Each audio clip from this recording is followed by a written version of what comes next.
Everyone, welcome. A very warm welcome. I realize we're competing with the end of the coffee break and people discussing Iran's foreign policy, but never mind, because we are discussing the rivalry between the US and China.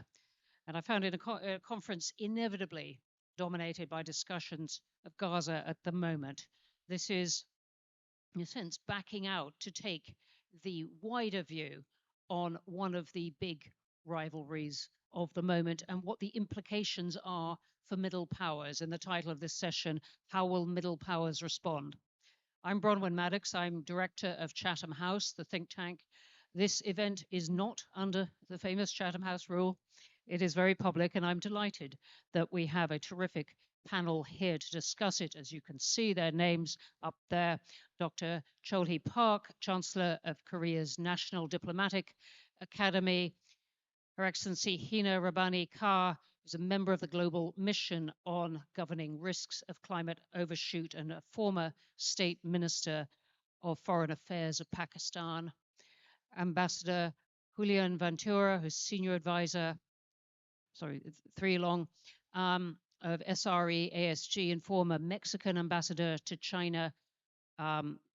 Three for me, David Monnier, Director of the Center for China-Africa Studies at the University of Johannesburg. And at the end, my colleague, Dr. Leslie Vinjamuri, who's Director of our US and Americas program of Chatham House. Well, I've asked them all to speak for a few minutes just on this question of the rivalry between US and China and how middle powers, other countries might respond to this. One of the great features of our time and one of the questions that dominates Chatham House's work. And with that, I've asked Dr. Park to start, partly as he's going to give us a little bit of historical context about this rivalry. They're going to speak for just 2-3 minutes. I'm going to ask them some questions. I will absolutely come to people's questions or remarks at the end if we have time. Dr. Park. Thank you. I'm very honored to be invited to the forum. And as I have to kick off, I will set the tone for the US-China competition. If I look at the US-China competition, it is just getting more and more intensified as time goes by. But the nature is that this is a very long-term competition rather than a short-term competition. It is just the start rather than the end of it. And this is a competition on a very full-scale, comprehensive issue areas, not only economy, technology, military, and even ideas. And this is a systematic competition with the strategies. It means that it's not an ad hoc competition. The two countries are competing each other with the strategies. But having said that, I just add the caveat that some aspects of this competition has been over-exaggerated by media or scholars.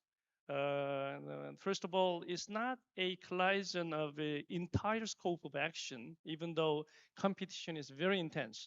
In a sense that we talk about the small yard, high fence. It's not every yard we are talking about. And then we are talking about de-risking rather than decoupling from each other. So we have to be cautious in understanding the phenomena.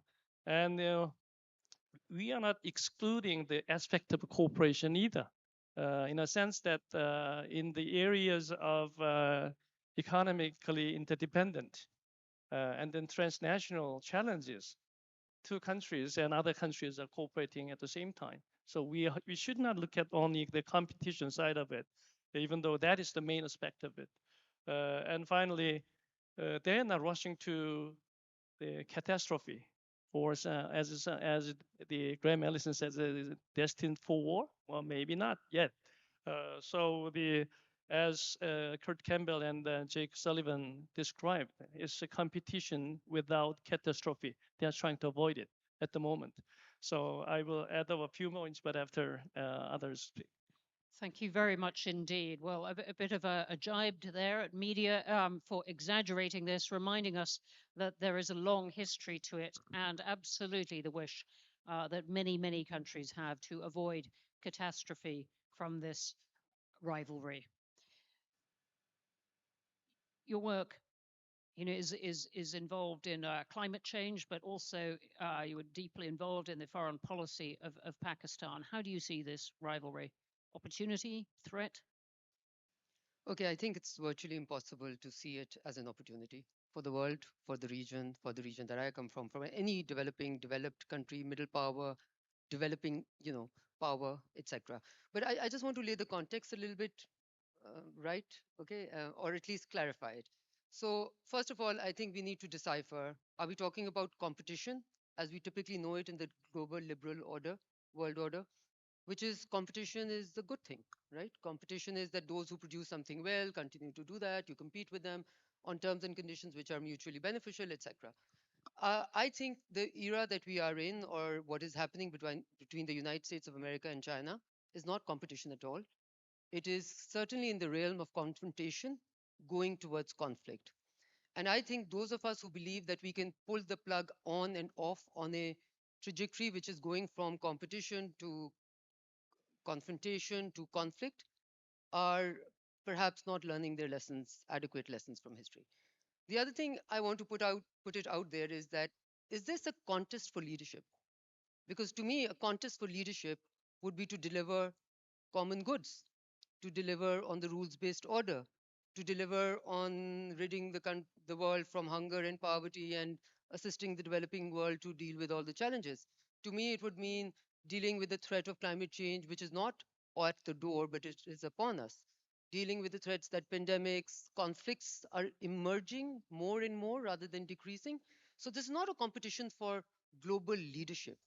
It is a competition perhaps for continuation of hegemonic power, the ability to give impunity from rules based order to certain countries which happen to be your friends and use the same rules based order against countries which are not your friends. And this is really, to those of us who are sitting outside the developed world and those who have carved out the rules, to us in the last 20 years, this has been a running theme. So I cannot at all look at it in terms of an opportunity in any way because I think history is going to judge us. At we are at a point where we have major existential threats which are coming from both external factors, those which are not in our control, and those we have helped create. Because many of the conflicts that we see today, we have had a role in trying to create them. And the other thing I just wanted to say, because there is the question of middle powers, right, in your thing. So I want to make the distinction between middle powers and middle income countries, because a lot of people sometimes believe that middle powers is developing world. No, middle powers is powers which believe themselves to be going towards sort of, which are sovereign, but are so in this rivalry there is a distinction between how the middle powers are feeling, who feel that they have the opportunity to be able to benefit from this swing state status and be able to get in one camp or the other and use it to their benefit and get the impunity that comes with being in a certain camp. But the developing world, for the middle income countries, this is certainly not a good thing at all. To be forced to choose camps and when they have many, many challenges to address, to be given this challenge of choosing camps. And I'm just going to end by saying that I just want to, at the cost of repetition, repeat that the wish or the tendency to believe that we will be able to put guardrails around it and manage it and not go into a full-fledged conflict, which will have perhaps repercussions, which will be intergenerational, is being a little bit delusional. Thank you very much for that. And you've taken us very interestingly first into the definition of middle powers, and people do use it in different ways, both a description of income, but more rightly, I think, as you've described it, as countries that are not aligned with either the US or China and trying to find their position. And you've also taken us centrally into that question of is this just competition, but is it competition for leadership or just for power, if you like, and indeed for impunity, um, as you extended it to, or points we might come back to. David, you write on this. I asked you what you're writing about. You kindly give me a copy of your latest book, and you said, "Oh, I write about geopolitics and geoeconomics, of which there is a lot at the moment." But the your perspective on this and the African perspective on this is absolutely essential to for us to have something to say about where this is going, because Africa has been prime area of focus, particularly for China. Indeed. I think, firstly, I agree with my colleagues when they talk about competition.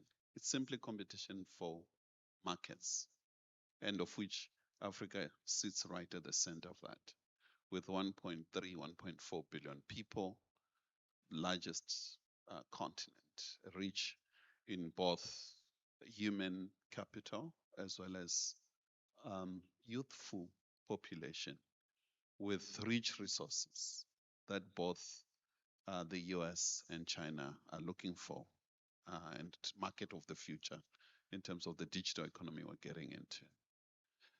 Will these two powers get into a war? The answer is simply no. I mean, the lessons we learned during the Cold War is that a war was avoided. There might be tensions in one area or another, but I don't foresee any direct war. I do not think United States is ready to enter into a war. Not even China is ready to enter into war. However, there will be disturbances going, and Africa is right at that center. When you talk about the middle powers are not monolithic. The middle powers that are aligned with the United States, your Australia, Japan, and others.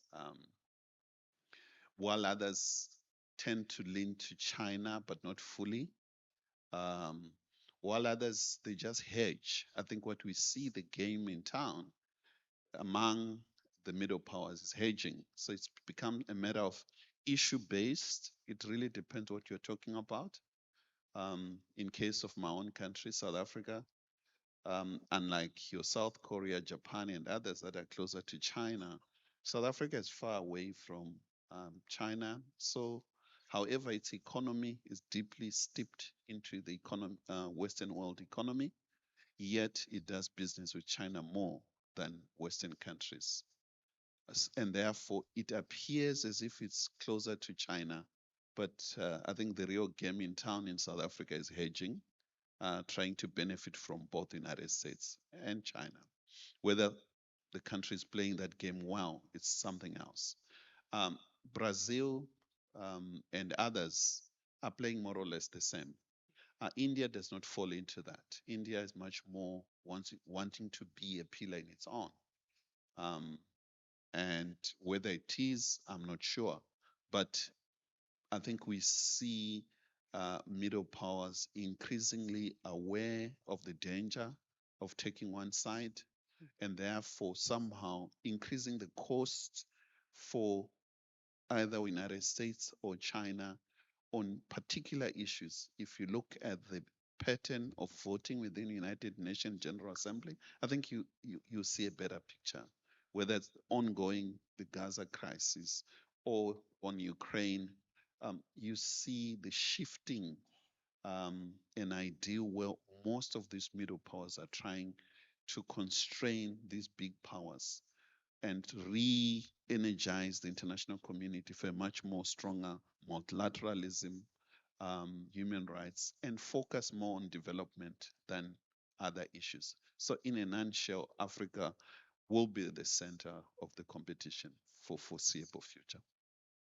Thanks very much indeed for that. And I treasure your comment right at the beginning. You think it probably isn't heading for real conflict, though certainly for continued competition. And you said, look, countries are really quite aware of the danger of taking one side or the other, which rings very true. Julian, you were representing a country very close to the United States, less close to China. How do you see this rivalry?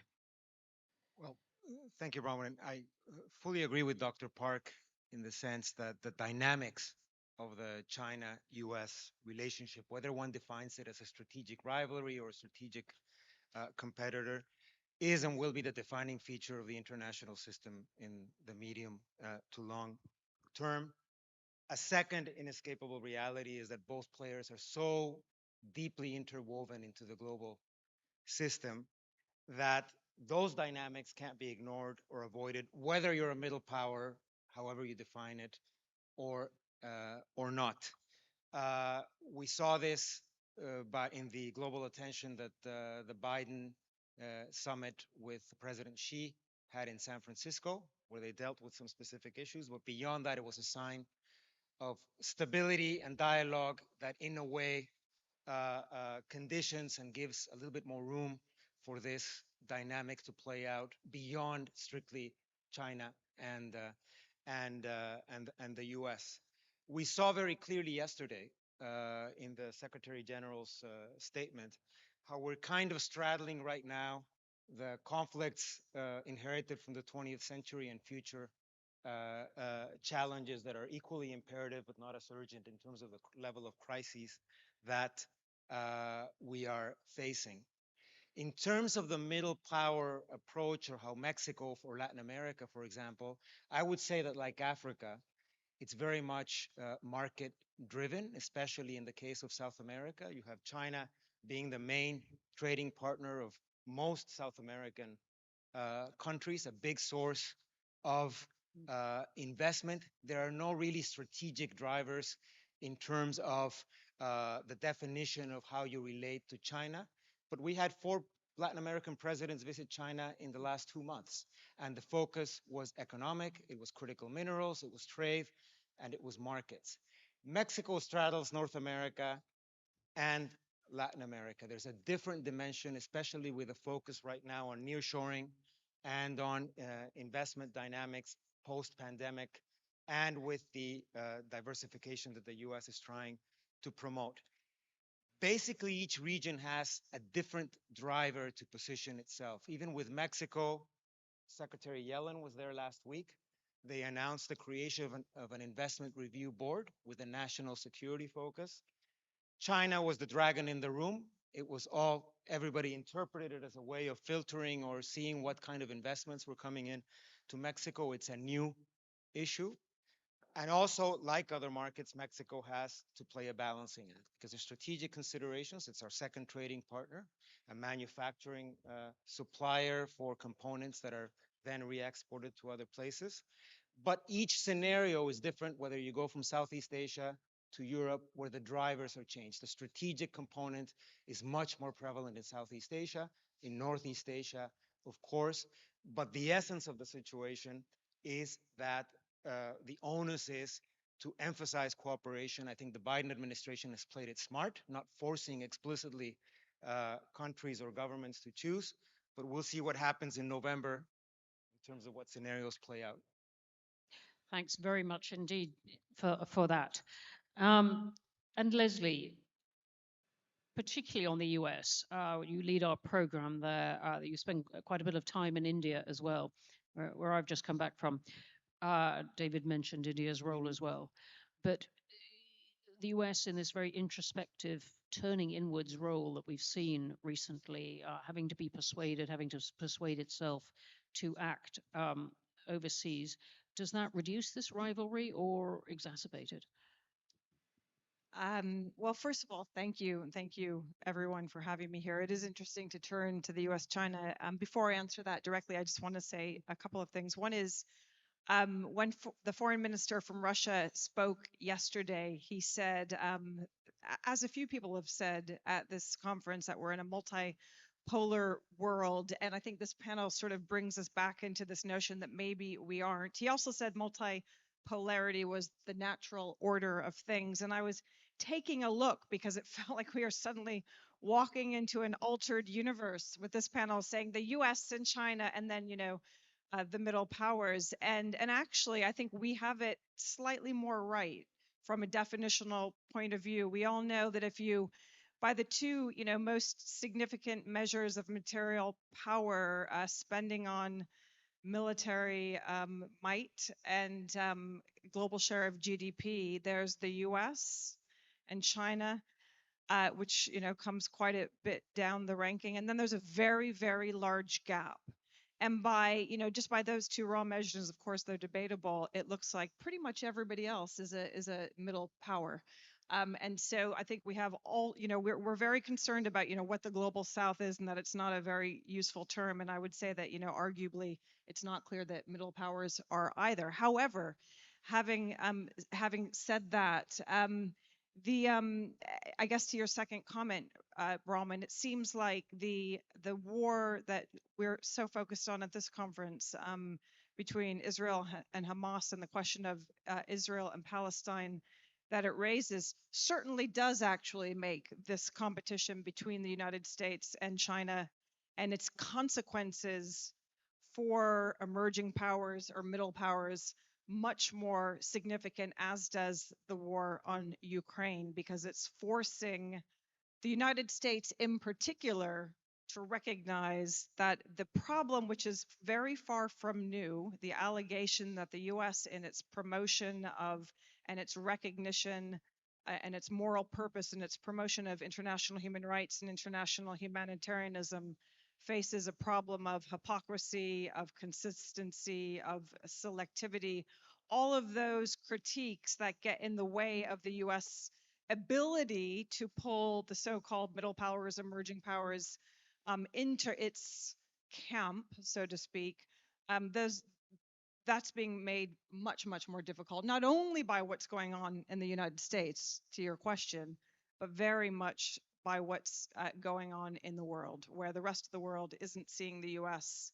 either as consistent or as necessarily on their side. So two points on that. One is that we know that there's very widespread recognition of this problem across Europe, across the United States, and beyond, and that there is actually a semi-realized or under-realized competition, I would argue, to Hina's point, for leadership of the global South, but that it hasn't. But there's been a severe a limitation on the ability, certainly of the U.S., to deliver on things like the Partnership for Global Infrastructure Investment in anything that looks like it can compete in a serious way, simply due to the sheer number of crises and demands on the global stage. So I think there is a recognition that in this very heated, very competitive confrontation between the United States and China, that there needs to be some sort of not only consistency and really clear message on the question of hypocrisy,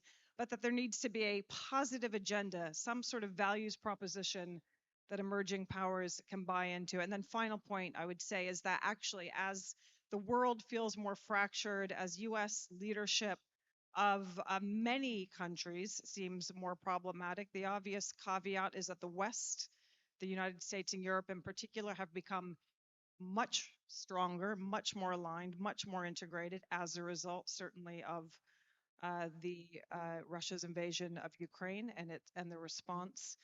But as the world becomes more securitized, more competitive, those countries that rely on the United States for their security, of which Europe is clearly at the front and center of that, but many other partners, are, I think, not able to hedge as much as we might be hearing on the panel. So the closer you are either geographically to one of the two countries, or the more that you are dependent in security terms on the US military might, then that notion of hedging, I think, is not only problematic, but will become much more problematic over time. Leslie, thanks very much indeed.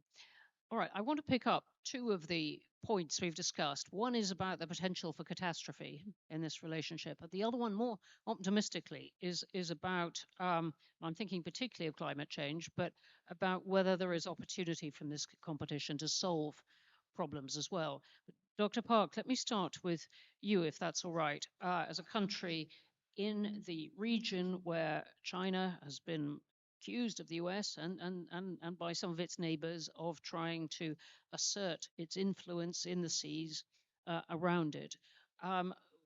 What do you feel about the potential for catastrophe, by which I mean conflict between the two, for example, over Taiwan? And what do you think other countries can do to head that off?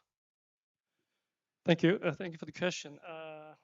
The Before I get into the Korea's choice, I will briefly talk about how middle powers can respond to the U.S.-China competition in general. Taking a exclusively one-sided uh, action is risky in a sense that bandwagoning on one side and then balancing against the other party, that gives some kind of risks to some nations. But strategic ambiguity, like a fence sitting and continue to sit on the fence, I don't think whether we can sit on the fence forever. That's another risk. And then, or another choice may be autonomy, self self-reliant. But not every country can do it in the world. If it is a kind of collective action like European Union, you can do it. But a country like South Korea, possibly not. So then hedging, opportunism, depending on the situation, you act differently. Oh, very dangerous because you can be discredited by either party. So what I like the kind of action course I wanted to see is a strategic resilience, firmly understanding where you're standing, anchoring on one side, but with flexibility. So I sometimes say that it's like playing golf. If it is a right-handed, put your weight on the left leg more, and then use your right leg much more flexibly. So it's a kind of a it's a kind of a you know where you're standing, but you have to act very flexibly, right? But It's a really complicated balancing act. yes, I'm not going to ask complicated you to balancing. demonstrate it. That's the but, diplomatic game you're playing. Yeah. So the Korea, as you say, is a very much a geographically nearby country to China.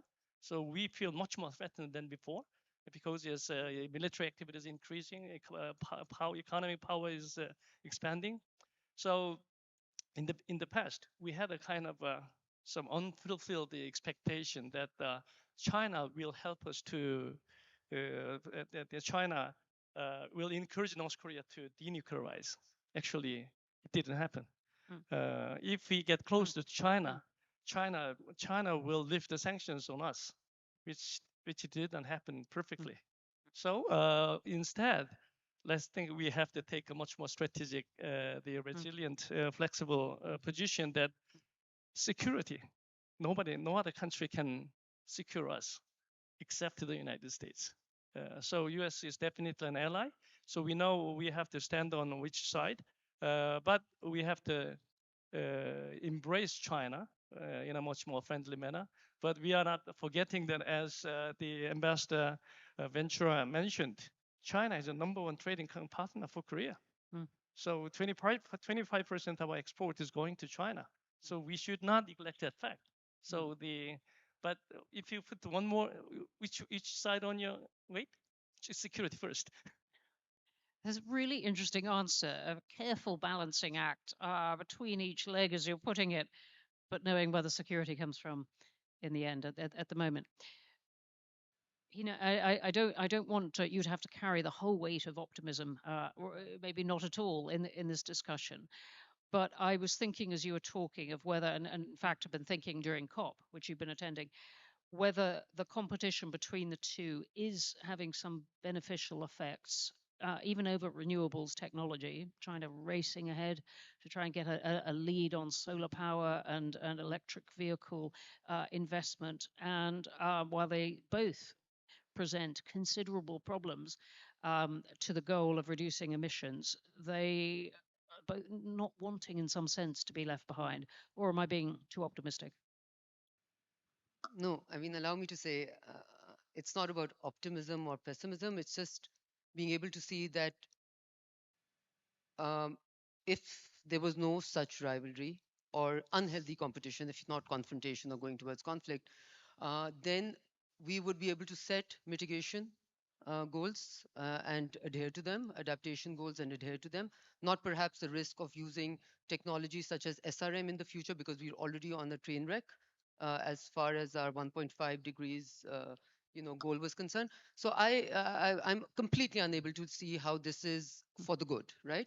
Now, what is for the good is, yes, for instance, solar panels have decreased in cost by a few hundred percentage points in the last, only in this year, they have reduced by 40%, thanks to, again, China technology, which is coming on from China.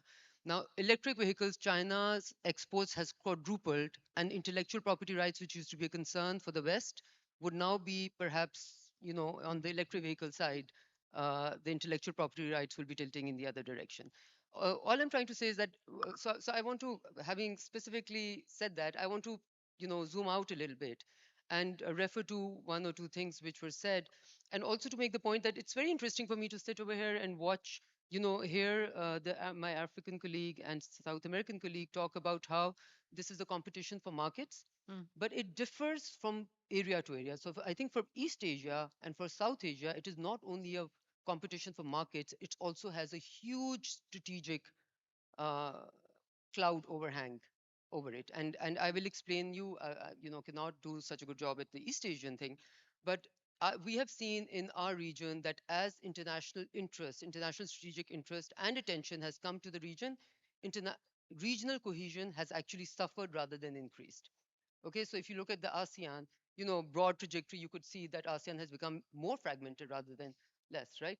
Now, in South Asia, what is the problem? The problem is that the China containment goal fits in one very large country in South Asia, which has been generally, not very friendly towards its neighbors, a very large role, a larger than life role in Mm. in the containment of China.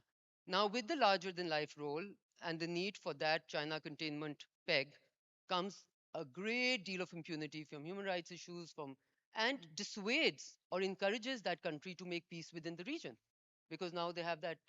So it has repercussions which are strategic in nature Mm. also. I also want to say that, look, I think it's really important to look a little bit deeper into the fears that we're building. Mm. And I want to talk about one fear specifically, for instance, with facts, right? The fear of, oh, China is becoming a military giant and that is a threat to the world. The numbers tell us, as Dr. Leslie just told us, that there is the United States of America sitting at about $872 billion or so of military spending. Mhm. And then there is the rest of the next 9 countries.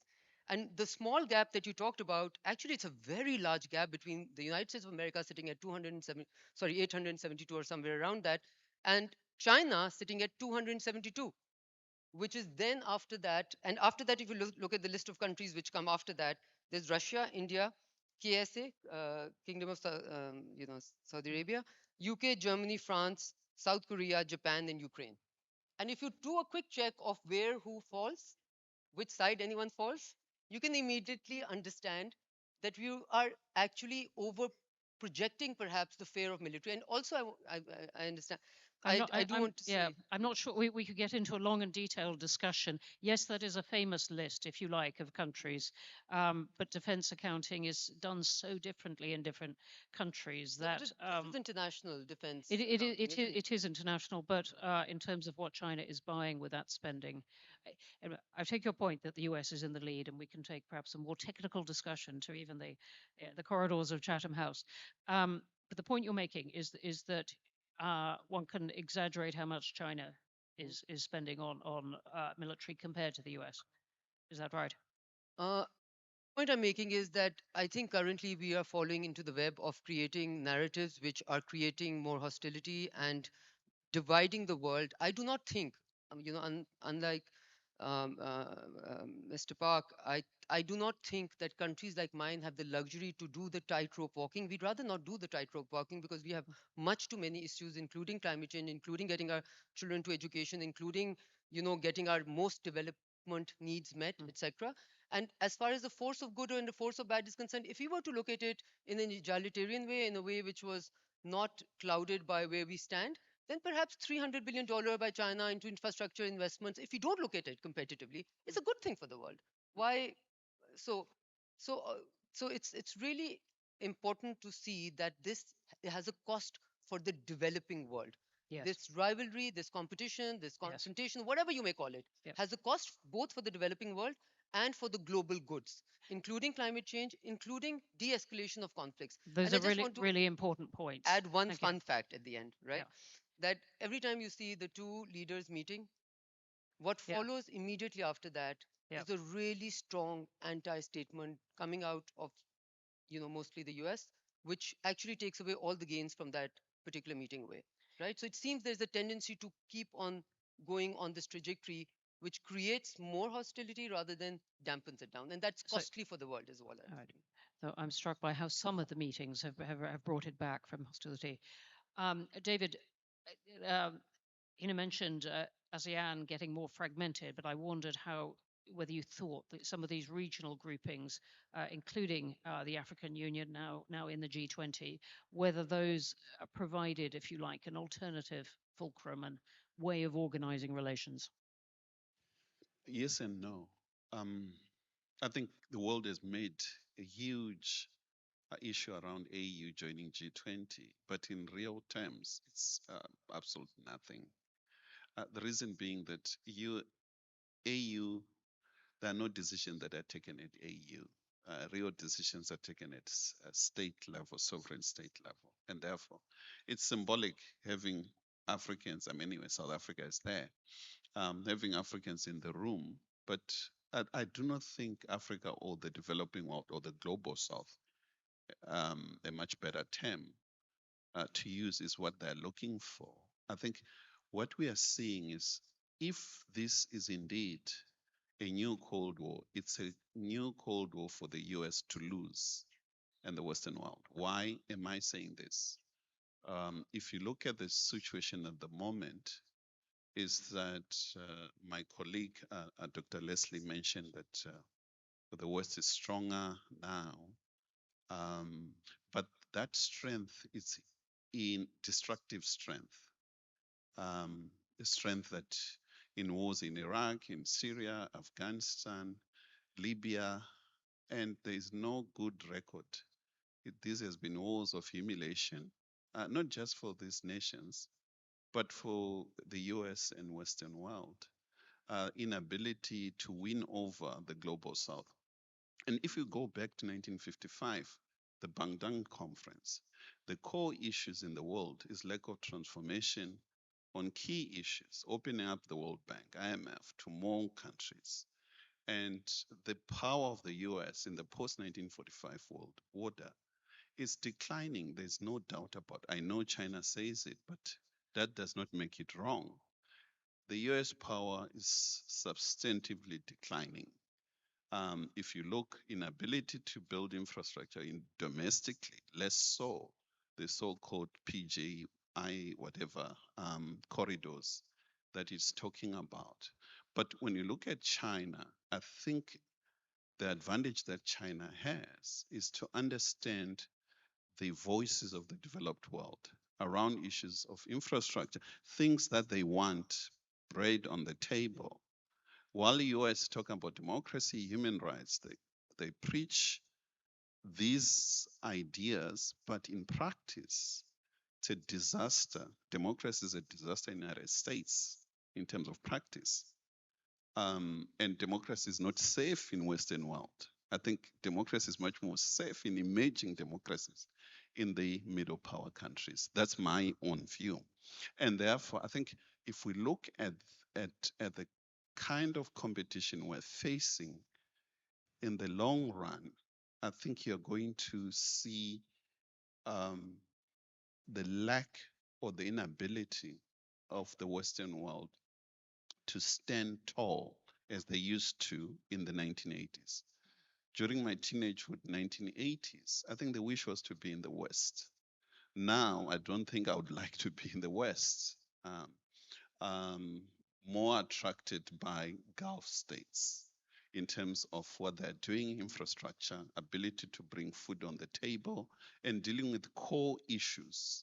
And if you ask me what will be the core issues coming, in this part of the world, I think you're going to see your Qatar's playing a critical role as they're doing in Gaza, where the US has no voice, no standing. Western countries, all of them, no standing, no moral standing. A smaller country such as Qatar, ability to speak and have a voice in that part of the world. But I foresee your UAE and as well as Saudi Arabia. I think in the next 5-10 years, Saudi Arabia is coming as a big giant. In Africa, my own country, but to a large extent, Nigeria and Egypt. So we are going to see more and more of these middle powers are setting themselves on particular issues concerning global peace and security. Thank you. Thank you for that, including that point about Saudi Arabia. Really interesting that we're racing to the end of the conference and aren't going to be able to go into it. Leslie, Julian, I'm going to come back to you in a second, but Leslie, this challenge, democracy has been a disaster in the US. The US and the West are in decline, and we haven't mentioned it, but Donald Trump may be the next president. How do you respond to these? Two of those three from David.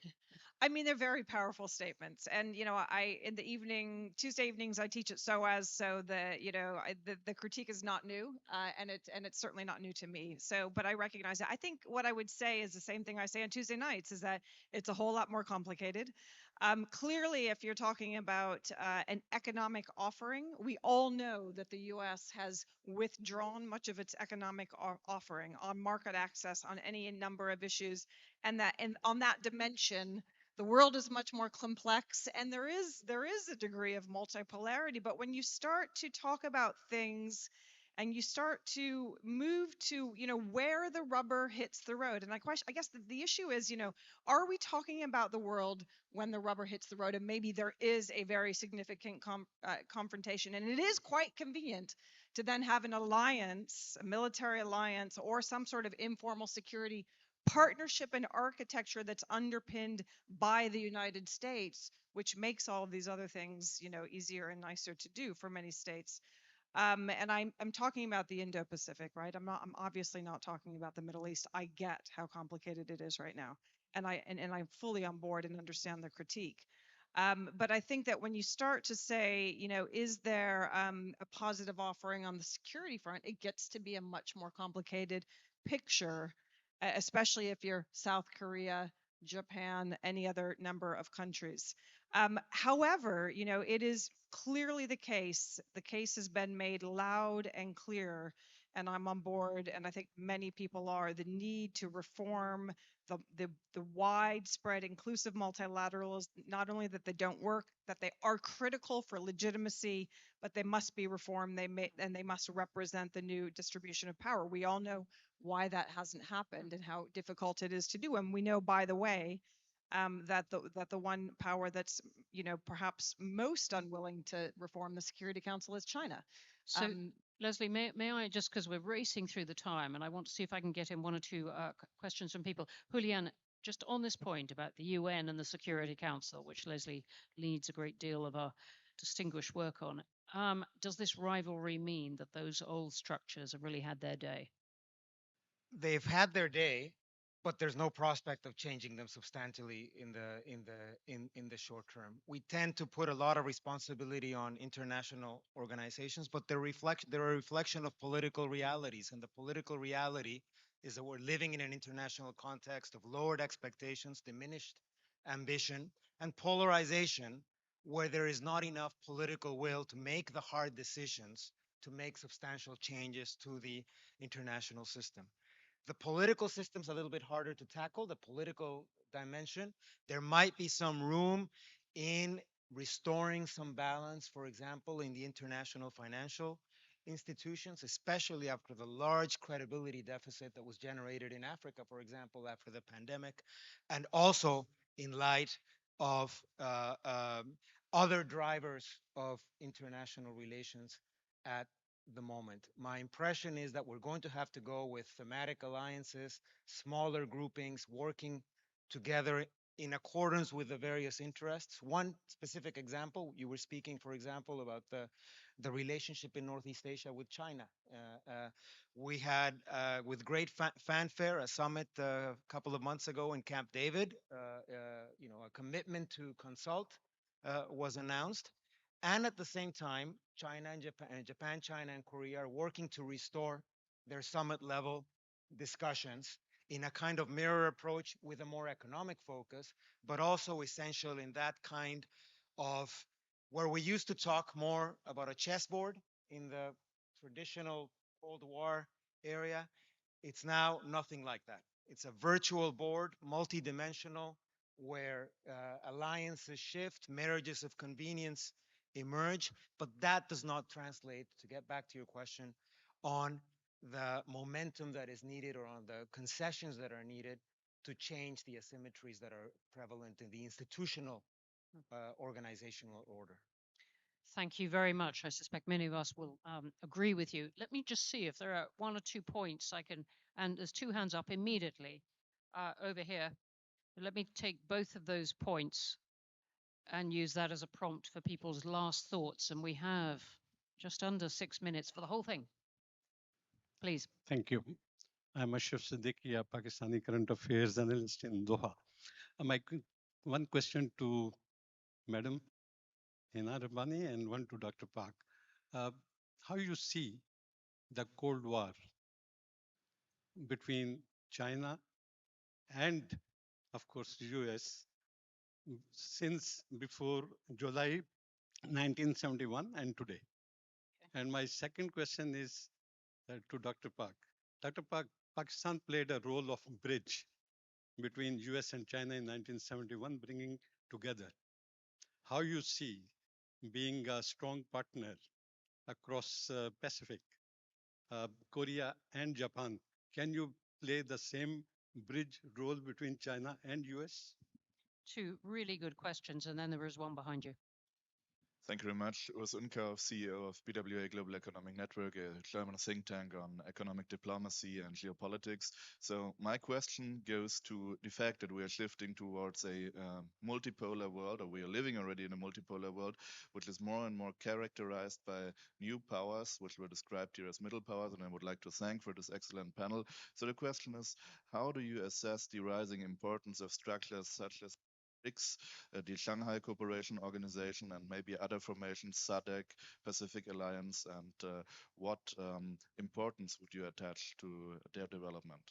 Great, thank you. We have 1971, new Cold War, bridges, and new structures. Let's go really quickly from the end, and you've got about 30 seconds each. Leslie.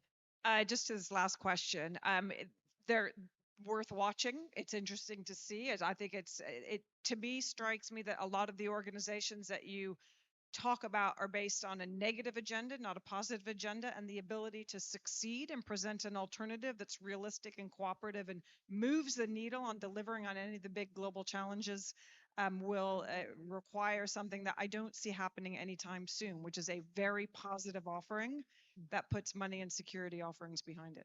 Thank you. Julian. Very quickly, depends on the issue. Some of these new emerging organizations have specific action-oriented results related to, for example, finance or investment or infrastructure as political mechanisms to generate political viewpoints that have a chance of influencing the global agenda.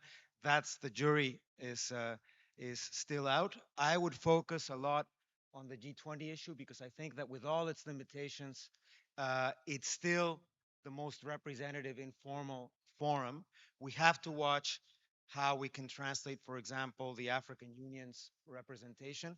Remember that there's the African Union and South Africa, but there's at least 5 or 6 European participants in the G20. So how are we going to translate from a symbolic presence to something that really sets the agenda or contributes to setting the agenda with an African viewpoint in this case?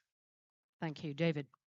I think one of the greatest events in recent years was the recent BRICS summit in my own country. Did you said the BRICS summit? Yes, even though the Western media did not cover it and don't see what's coming. I think we see a much more stronger global south that is going to assert itself. If you look at the new BRICS members, you're going to see the shift from your Western world on key and strategic issues. The price of oil and OPEC countries, bulk of them are in BRICS. So I think the future is not looking good for the Western world. The sooner they abandon the colonial tendency and mentality and open up institutions of global governance, ensure that they democratize them, ensure that all regions are represented, and avoid talking about democracy without even knowing what democracy is. So I think the world looks fragmented, but I don't think the status quo will Thank you. survive. Thanks very much, Ina. So I'll answer the specific question that was asked to me. I think we are clearly no parallels can be drawn between the Cold War period and what is happening now. There's great interdependency. In the Cold War, the trade between the two countries was $1 billion a year. Today, it is $1.5 billion a day. China holds $1 trillion debt of the United States of America. So the interdependency is, and that's why the problem is far more complex. And therefore, conflict is not going to manifest itself, but it's going to be a multiplicity of conflicts that you see already which are emerging. There's also not the ideological divide that existed, because if we are able to convince each other that it's on democracy, there are very many non-democratic countries which are very good allies of the United States of America. Having said that, would you forgive me? Well, I'm looking Sure. at giant numbers in front of us counting down. Thank you. Chulhi. Thank you. Korea clearly knows that we cannot stand alone. And that's the reason why we try to improve relations with Japan and the United States to deal with regional challenges. That does not mean that we are going to antagonize China or exclude China from our diplomatic sphere. Thank you very much. And we're right on the time's up. Well, we had, I think, a flicker of the vision of catastrophe, but the panelists moving away from it, and a couple of votes there at the end for the rise of new institutions, giving other countries a voice. Much to be continued, but we're going to have to stop now. Thank you very much. Please join me in thanking the panel.